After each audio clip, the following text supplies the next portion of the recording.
want to look at pictures, there's pictures. Different magazines. Here's all the cars I had. I had about 35 cars. These are the two cars. That's the 204 car that ran 200 the first time, and that's a dual engine car. How the dual engines work? Ran good. We ran it for about 3 years. Yeah. We made money with it, just running it. Ran both the cars together, so it was a good show. What's the fastest you ever went in a dual engine? That 213. Oh, no. The dual engine only went 169. Okay. There's a picture in there somewhere. Might be somewhere over there. How'd you get started?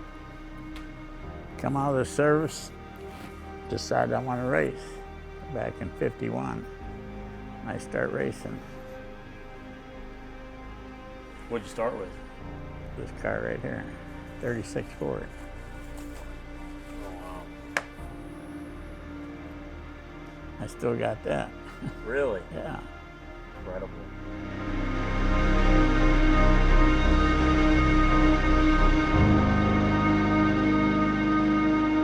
Back when I used to do a lot of stuff, there was a crank grinder machine here. Okay. And the lathe. And then I had enough stuff to do everything that I needed to do to work on what I needed to do. And Bridgeport in the other room had a big grinder at the other end where it could surface blocks to whatever we needed to do. Once we got rid of all that, then we start concentrating on just what we're doing.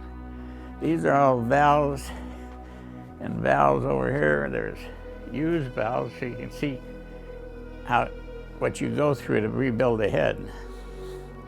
And this is like maybe 2 years of running valves. You do up heads, you go through a lot of heads. So if the motor ain't running right, you rebuild them here. We do that right here. How'd you learn a machine? You just picked it up, When I was in the service, I was doing a little machine stuff in the motor pool, so I got used to that, and then I went to CVS before I went into service, and they had equipment, all kinds. So this stuff here is all rods that you see, used rods. And what they look like, I know you know what a rod looks like. But this is,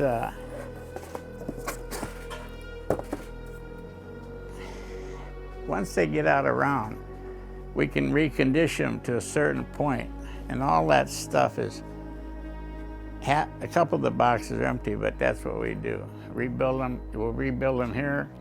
That cuts the valves that we see. We reset, all that kind of stuff. And that's junk valves. We used to do our line boring. And the line boring machine is up there. It's in the valve machine. Spent many a nights in there, more than I wanted to.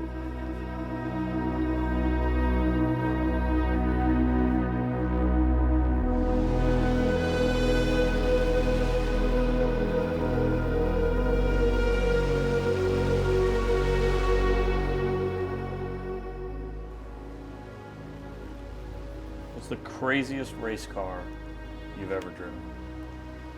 They're all crazy. No, it was a good sport. Enjoyed it. Had a great time. Couldn't ask for anything better. We ran the country, met a lot of nice people. A lot of them ain't here no more, but I got to see quite a few of them. We used to race 50 races a year. Now this will be my last year. I'm gonna put my grandkid in there. She drove it last Monday, and qualified two runs over what she had to do. Next year we'll put her in it. How old is she? 27. That's awesome. Yeah, she was driving race cars, alcohol car, Dragster. It's a family sport for sure, right? Yeah, her dad, me, the whole world, everybody. Got them started. Yeah. You still building engines? Yeah, just for myself. Yeah. Yeah, these are blocks we put together and we set them up like that. And there's two in the trailer, two spares in the trailer, plus another one in the car. It's under 400. It's 490 cubic inch. That's what we run now. And we just get them ready in case something happens, and I just come bring one in and change it. And, Sure. yeah. How much power do they make? 11,000 horsepower. Yeah. Interesting. Did you ever think back when you got the first car that engines could make 11,000 horsepower? Back then, we were glad it made 300 horsepower. I think it's on there, the first car in it.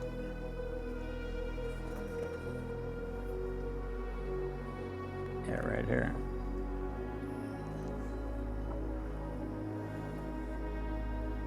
Then the second one was like the 204. This one here was the second. I had two of them like that. When did you move into this shop? 1960. I had a speed shop. Then I turned this into a machine shop.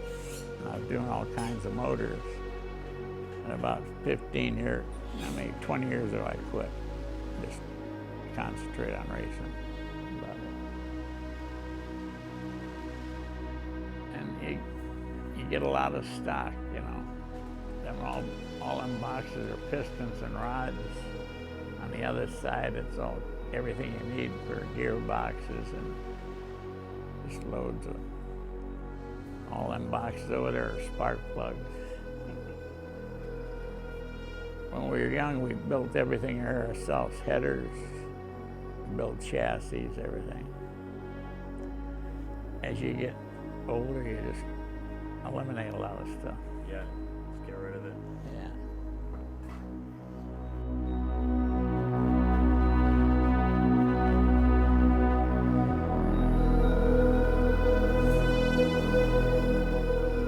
And then if you want to come through here, you can see basically what the parts you end up with the rest of your life. These are boxes of clutch discs that we use. So when you buy these, they cost you like $100 a piece. So you can imagine how many you go through too. And the rest of the stuff is stuff we need to keep the race car going. And basically that's all I do is take care of the race car and work in here as much as we can. And now I got a big job overhauling my motors on the boat. So we'll see how that works out. Do you still love building motors? Well, it's nice. It's here. You go out to the racetrack, we have to build some of them, but we got most of the motors ready to go when we're out there. And I've been weeding this stuff out, just get rid of a lot of stuff. And you think you need it, but you don't. It's been in there 60 years, you say, throw it away.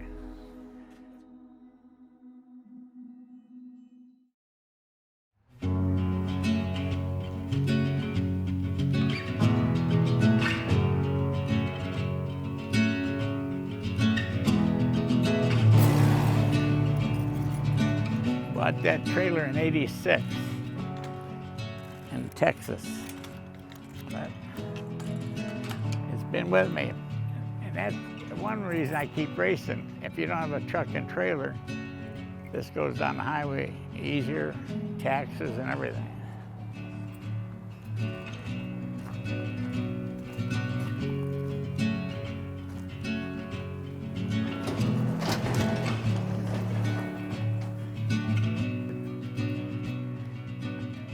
When I raced it, I had an Oldsmobile motor in it. Now I took and put a V6 Buick motor in it. Really? Just, yeah, and put it, it had pipes and it had all this stuff. We used to race it. You seen a picture without the top on it. I bought it in the 40s. I had it ever since. What it run? What was the fastest? 112, and I think it was 1220 ET. Really? Yeah. I used to run with Lazarus and all those guys, and they'd get pissed off at me because I beat them.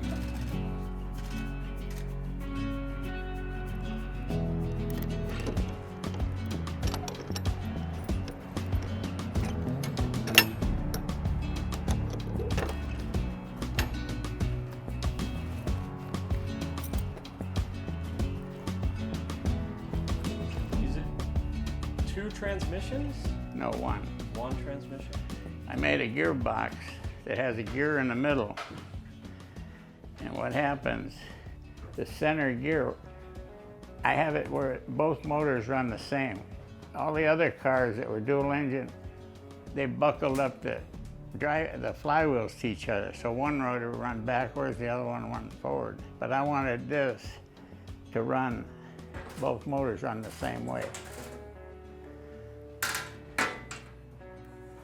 I don't know if you can see the gearbox, but it's made out of aluminum. And I made the template, and then Gotha had a foundry, so he made the casting for me. And there's a center gear, so that turns the same, both motors turn the same way. We had it ready to go, and then I ended up getting into more racing, so we kind of put it at a standstill. Next year we'll get it out and run it. We have to really take it out to the racetrack where we got a lot of room where we can turn it around, and mostly for exhibition now. Yeah. What year did you build this? 1954. No, wait a minute. 58. 58, I think it was. I had 4 cars with this type of roll bars in. This is a Scotty Finn roll cage. So we used to just buy the 2 bars and make the rest. It's really amazing how it sounds. You know, it spits out fire out the exhaust pipes. And really entertainment. It was a lot of fun driving it because you could smoke it anywhere you wanted. Just light the tires right up. People love watching it. I did too. It was fun, believe me. Loved it. Still doing it. Don't think I won't get back in the old car and make it pass.